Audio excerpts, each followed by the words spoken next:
Hello दोस्तों, top संकल्प coaching में आपका स्वागत है। तो आज की क्लास साइंस पे आधारित है। तो साइंस का पहले भी कुछ क्लास ले चुके हैं, लेकिन आज उसके आगे क्लास जो भी प्रश्न है इसमें आपको बताएंगे और ये आपके एग्ज़ाम के लिए बहुत इम्पोर्टेंट होंगे। तो इसमें पहला क्वेश्चन दिख रहा है कि परमाणु बम का सिद्धांत नाभिकीय विखंडन पर आधारित है। तो नाभिकीय विखंडन का अर्थ ये होता है कि कोई एक भारी नाभिक है और क्या हो जाता है, एक भारी नाभिक है, अगर वो दो या दो से अधिक पार्टों में बढ़ जाता है, टूट जाता है, तो उससे बहुत सारी एनर्जी निकलती है और इसी प्रक्रिया को कहा जाता है नाभिकीय विखंडन। और परमाणु बम जो होता है ये नाभिकीय विखंडन पर ही आधारित होता है। जैसे यूरेनियम जो होता है, यूरेनियम का विखंडन होता है तो यूरेनियम कई भागों में टूट जाता है हल्के नाभिकों में, और इस प्रकार से यूरेनियम से बम का निर्माण किया जाता है। आगे देखेंगे दूसरा क्वेश्चन। रडार के आविष्कारक अल्बर्ट टेलर हैं। तो रडार जो होता है वो ऐसा उपकरण होता है कि जिसका उपयोग किया जाता है विमान में, जहाज़ उड़ाने में, और अंतरिक्ष यान वगैरह जो फाइटर जेट होते हैं उसमें किया जाता है, और मिसाइल में किया जाता है, मोटर वाहन में किया जाता है, और मौसम आदि घटनाओं को जानकारी करने में किया जाता है। यहाँ बता दें कि रडार में रेडियो या माइक्रोवेव तरंगों का प्रयोग किया जाता है, और इसमें जो होता है ये रेडियो या माइक्रोवेव जो तरंगें होती हैं ये एक विद्युत चुम्बकीय तरंगें हैं। आपको आगे बताने से पहले इसमें आपको बता दें कि हाइड्रोजन बम जो था इसका सबसे पहले सफल प्रयोग किया था अमेरिका ने किया था, और इसका जिस देश के ऊपर सबसे पहले बम गिराया गया था 6 अगस्त 1945 को हिरोशिमा जो जापान में है वहाँ लिटिल बॉय नामक एक बम गिराया गया था, और दूसरा बम 3 दिन बाद ही 9 अगस्त 1945 को नागासाकी में गिराया गया था जिसका नाम था फैट मैन। और हिरोशिमा पर गिराया गया जो बम था उसका वो जो बना हुआ था वो यूरेनियम से बना हुआ था, और नागासाकी पर गिराया गया जो बम था वो प्लूटोनियम से बना था। और हाइड्रोजन बम संपन्न जो देश हैं उनके कुछ नाम ऐसे हैं, सोवियत संघ हैं, और संयुक्त राज्य अमेरिका है, यूनाइटेड किंगडम है, और फ्रांस हैं, और चीन है, और भारत है, पाकिस्तान है, और उत्तर कोरिया है। तो उत्तर कोरिया अभी हाल ही में अभी नवीन इस श्रृंखला में जुड़ा हुआ है। आगे इसमें देखेंगे न्यूट्रिनो की खोज पाउली ने किया था। तो न्यूट्रिनो जैसे इलेक्ट्रॉन न्यूट्रॉन वगैरह होते हैं उसी तरीके न्यूट्रिनो भी एक कण होता है, और उसकी खोज पाउली नामक वैज्ञानिक ने किया था। आवर्त सारणी को सर्वप्रथम मेंडलीफ ने बनाया था। तो आपको बता दें कि मेंडलीफ का पूरा नाम दिमित्री मेंडलीफ है, और मेंडलीफ जो थे ये रूसी वैज्ञानिक थे, यानी ये रूस के थे, एक रसायनज्ञ थे, रसायन के विषय में विधिवत जानकारी थी। और इसमें इन्होंने 1859 ईस्वी में आवर्त सारणी को बनाया था। और आवर्त सारणी में इनकी आवर्त सारणी जो पहली बनाई गई थी दिमित्री मेंडलीफ की, उसमें 63 तत्व थे, कुल 63 तत्व थे। और ये थे इसमें 63 तत्व कुल थे, और इन्होंने सबसे पहले आवर्त सारणी को बनाया था। और इन्हीं के नाम पर एक तत्व का नाम मेंडेलवियम रखा गया है, मेंडेलवियम रखा गया है इन्हीं के नाम पर। उसका जो संकेत है उसका नाम है MD, और इसका जो परमाणु क्रमांक है वो 101 है। और आपको बता दें आधुनिक आवर्त सारणी उसमें 118 तत्व हैं, और उसका जो सिद्धांत है इसको जो बनाया था वो मोजले नामक वैज्ञानिक ने इनको बनाया था। इसके आगे अब देखते हैं हम लोग। प्रथम नाभिकीय रिएक्टर एनरिको फर्मी ने बताया था। नाभिकीय रिएक्टर को सबसे पहले एनरिको फर्मी ने इसके निर्देश में बनाया गया था। ये हाइड्रोजन बम 1952 में बनाया गया था। आपको बता दें कि हाइड्रोजन बम जो होता है नाभिकीय संलयन पर आधारित होता है। इसमें दो या दो से जो हल्के नाभिक होते हैं वो भारी नाभिक का निर्माण करते हैं, और इसे कहते हैं नाभिकीय संलयन। इसी सिद्धांत पर क्या होता है, हाइड्रोजन बम का निर्माण होता है। आपको बताते चलें यहाँ कि जो हाइड्रोजन बम होता है वो होता है नाभिकीय विखंडन के विपरीत होता है, और इससे क्या होता है परमाणु बम के, जिसको एटम बम कहा जाता है, उससे अपेक्षा ये कई गुना जो होता है ज़्यादा ताकतवर होता है।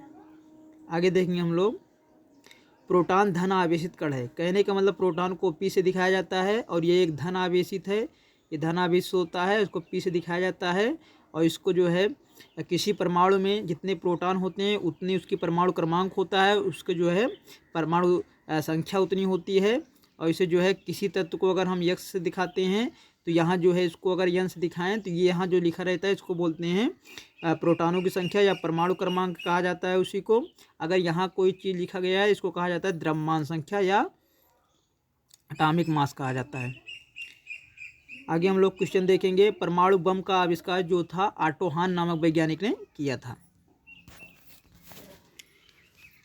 और आगे हम लोग देखेंगे यहाँ जो है परमाणु बम जो बनाया गया था 1945 ईस्वी में बनाया गया था।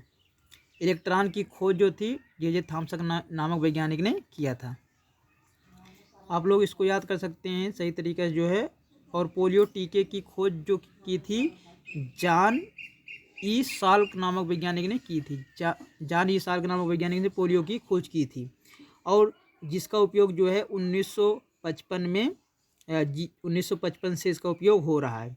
आपको बताते चलें कि जो है अल्बर्ट साबिन ने एक ओरल दवा बनाई है जिसको जो है मुंह से लिया जाता है और ड्रॉप के रूप में, और इसका उपयोग जो है 1961 ईस्वी से जो है इसका उपयोग हो रहा है। और जो इंजेक्शन के रूप में जो इस्तेमाल किया जाता है उसको कहा जाता है पेरेंट्रल, और इसको शॉर्टकट में बोलते हैं IPV। ये क्या होता है, इंजेक्शन के रूप में लिया जाता है। और जो मुंह से लिया जाता है उसको कहा जाता है OPV नाम से जाना जाता है उसको। आपको बताते चलें कि विश्व स्वास्थ्य संगठन यानी WHO ने और यूनिसेफ ने और रोटरी फाउंडेशन ने मिल करके जो है सर्वप्रथम जो है वैश्विक स्तर पर पोलियो उन्मूलन के लिए जो अभियान चलाया था वो 1988 ईस्वी में चलाया था, जिससे पोलियो का उन्मूलन किया जा सके। और भारत में जो है पोलियो उन्मूलन जो है मार्च 2014 में पोलियो का उन्मूलन पूरी तरीके से भारत से हो चुका है। तो इस तरीक़े से इंजेक्शन किसने बनाया और ओरल जो मुंह से लिया जाता है उसको किसने बनाया, इस तरीके से यहाँ क्वेश्चन पूछ सकते हैं। आप लोग इसको सही तरीके से जान लीजिए किसने कौन सा खोज किया था।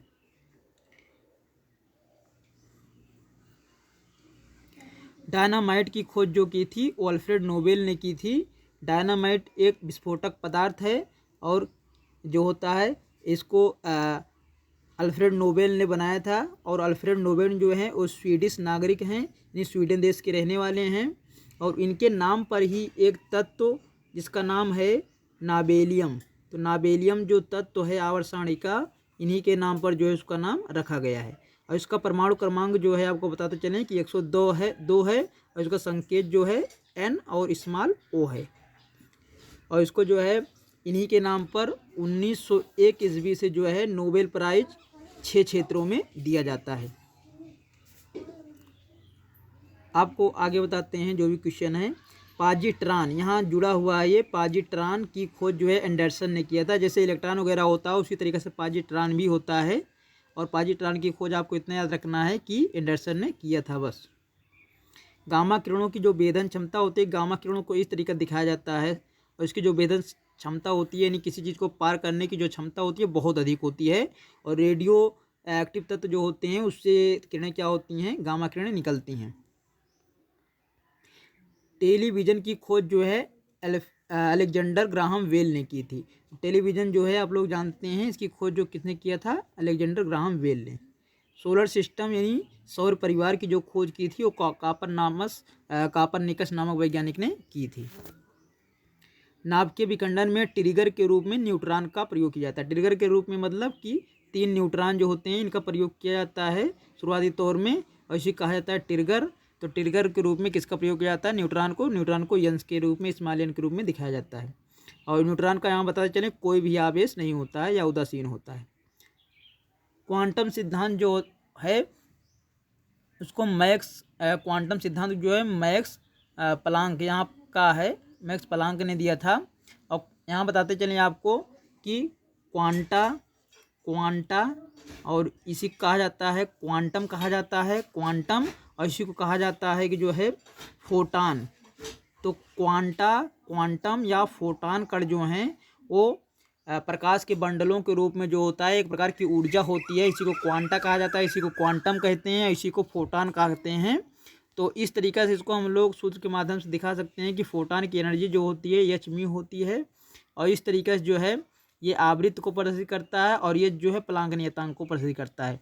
आपको यहाँ बताते चलें कि प्लांक नियतांक जो है एच का मान जो होता है हमेशा स्थिर रहता है, और इसका मान जो होता है 6.626 × 10⁻⁻34 जूल और प्रति हर्टज होता है। तो इस तरीके से नियतांक का मान भी कभी कभी पूछ लिया जाता है।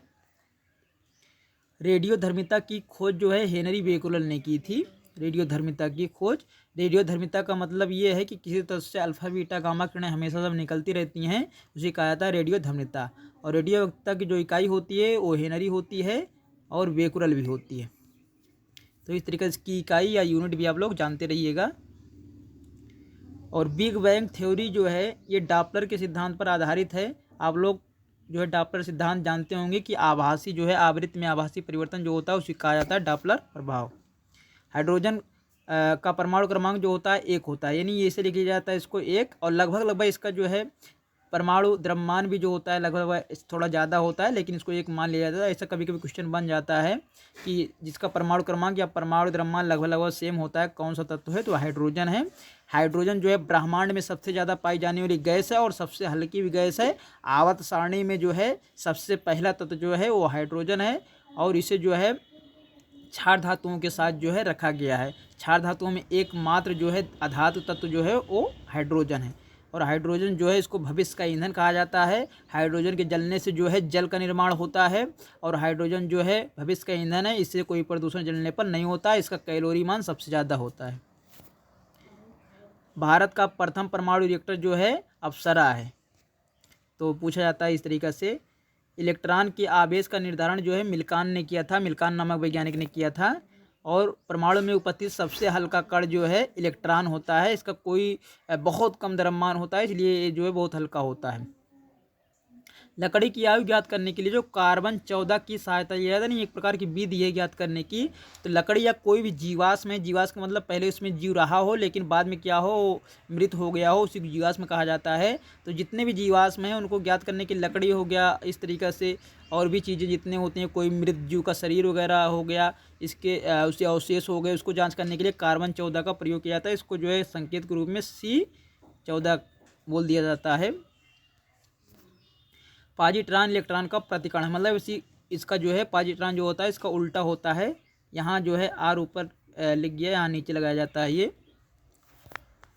पृथ्वी की आयु की गणना जो है यूरेनियम डेटिंग से की जाती है। तो जिसमें निर्जीव रहे हों या पहले या अभी भी उसमें जीव ना हो, जैसे पत्थर हो गया, मिट्टी हो गया, और भी इस तरीके जो चीज़ हो गई जिसमें कभी जीव नहीं था, ऐसे चीज़ों की जो है आयु ज्ञात करने के लिए यूरेनियम डेटिंग का प्रयोग करते हैं। और जीवाश्म को ज्ञात करने के लिए किस करते हैं, C14 का प्रयोग करते हैं। अब इसमें दोनों में कन्फ्यूजन आपको नहीं होना चाहिए, आप समझ गए होंगे। गामा किरण की खोज जो है पाल बिलार्ड नामक वैज्ञानिक ने की थी। पोलोनियम की खोज जो है मैरी क्यूरी ने की थी। अक्रिय गैसों की खोज जो है रैमजे ने की थी। आपको बताते चलें कि अक्रिय गैसें जो हैं 18वें समूह में रखे गई हैं, 18वें वर्ग में रखे गई ग्रुप में। इन्हें नोबेल गैस, अक्रिय गैसें और उत्कृष्ट गैसें नाम से जाना जाता है। और इसमें अंतिम कोष में इसमें जो है 8 इलेक्ट्रॉन पाए जाते हैं, सिर्फ हीलियम में 2 इलेक्ट्रॉन अंतिम कोष में पाए जाते हैं।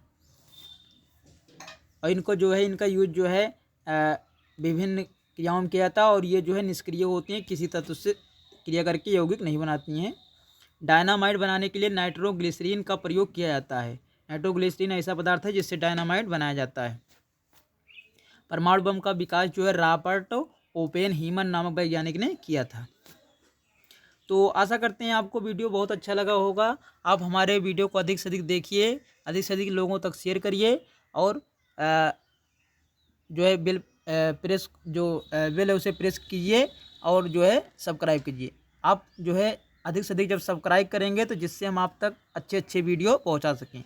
आपसे बहुत बहुत निवेदन है कि सब्सक्राइब जरूर करिएगा, जिससे अच्छे अच्छे वीडियो आप तक जितने भी भेजें आप तक पहुंच सकें। अगले वीडियो तक आपको बहुत बहुत थैंक।